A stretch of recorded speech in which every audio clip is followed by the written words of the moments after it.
भाग्यलिपि पक्षर ज्योतिर्विज्ञान और प्राच्य विद्या सम्मेलन अनुष्ठित। ज्योतिष वास्तु योग मंत्रतंत्र और आध्यात्मिक मासिक पत्रिका भाग्यलिपिर 53तम एवं इंग्राजी मासिक प्लानेट्स एंड फोरकास्टर 45तम वार्षिक उत्सव ज्योतिर्विज्ञान और प्राच्य विद्या सम्मेलन श्रीरामचंद्र भवन ठारे प्राच्य विद्या सम्मेलन अनुष्ठित हो जाइछे। उद्घाटक पंडित बाईकली ज्योतिष विशारद परिषद खलीकोट गंजाम सभापति डॉक्टर हरप्रसाद महापात्र मंगल प्रदीप प्रज्वलन पूर्वक सम्मेलन को उद्घाटन करते। मुख्य अतिथि दैनिक संवादपत्र सरकार भुवनेश्वर संपादक श्री प्रकाश चंद्र रथ, सम्मानित अतिथि केंद्रीय संस्कृत विश्वविद्यालय सदाशिव परिसर पुरीर अध्यक्ष प्रोफेसर डॉक्टर प्रभात कुमार महापात्र, मुख्य वक्ता नव काकलीर संपादक ओडिशा साहित्य एकाडेमी पुरस्कार प्राप्त विशिष्ट साहित्यिक डॉक्टर सुरेंद्रनाथ त्रिपाठी, उत्सव सभापति संपादक ज्योतिर्विद मिलन बानर्जी भाषा परंपरा और विद्या को अक्षुण्ण रखा अनुरोध कर ज्योतिष जगत को डॉक्टर निमाई बानर्जी और भाग्यलिपि और प्लानेट्स एंड फोरकास्ट पत्रिकार अवदान संपर्क में चर्चा करते। प्रारंभ में ज्योतिर्विद मिलन बानर्जी मातृपूला और गुरु पूजा करते। निमाई बानर्जी स्मृति में श्री पतितपावन महापात्र कविता पाठ करते। संघमित्र साहू कांति बानर्जी स्मृतिचारण करते।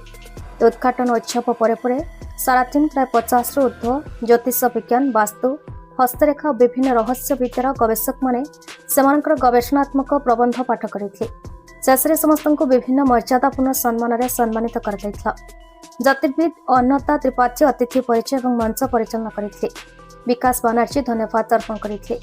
रानू आचार्य, अतसी बानर्जी, मानसी मुखर्जी, वेदांत बानर्जी, कैवल्य बानर्जी, श्री ताराप्रसाद दास, वृंदावन बेहेरा प्रमुख विभिन्न कार्यक्रम में सहयोग करते।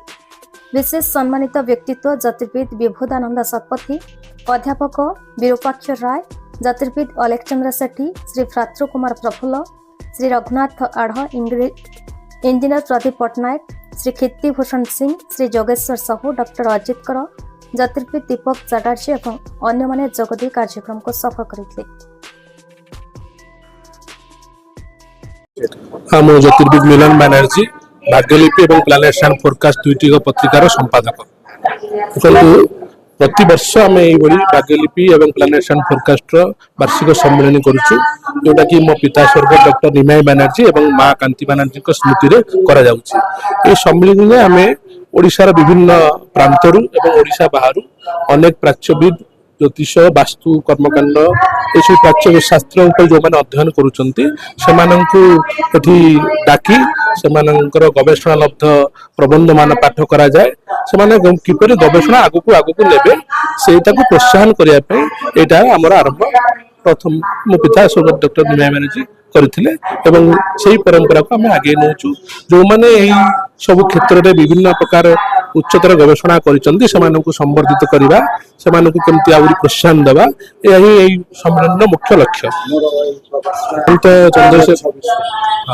सामंत चंद्रशेखर कहतु कि पंडित बाईकली ज्योतिष विशारद कहतु, से समस्त तो कालजयी पुरुष, सेमानकर गवेषणा बहुत उच्चतर थिला। से लेवल पर्यंत पहुंचा बर्तमान आम चेष्टा करिपरिबा। मो पिता डॉक्टर निमाई बानर्जी तापर यही मंग धरी आप जानिथे ज्योतिष विद्या जो जार शनि प्रोब्लेम रही धरत आप से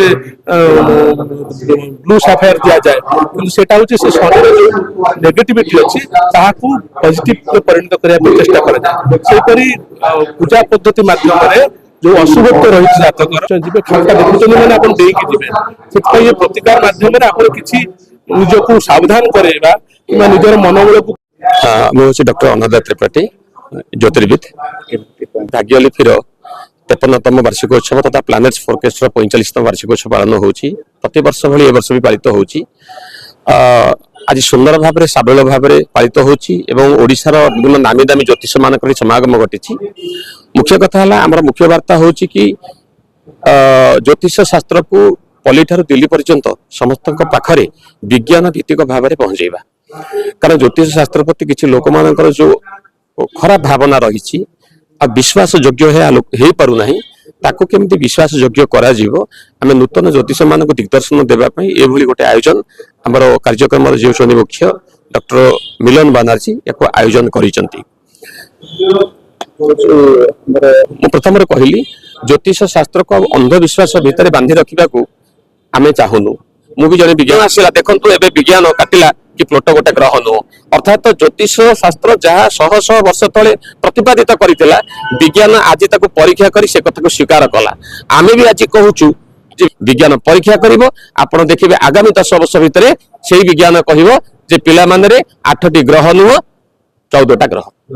ଜ୍ୟୋତିଷ ଶାସ୍ତ୍ର ସେଥିପାଇଁ ସୃଷ୍ଟି ହେଇନାହିଁ। ଜ୍ୟୋତିଷ ଶାସ୍ତ୍ର ହଉଛି ଗୋଟେ ମାର୍ଗଦର୍ଶକ। କଟକରୁ ଦାମୋଦର ବେହେରାଙ୍କ ରିପୋର୍ଟ, ଭାରତ ନ୍ୟୁଜ୍।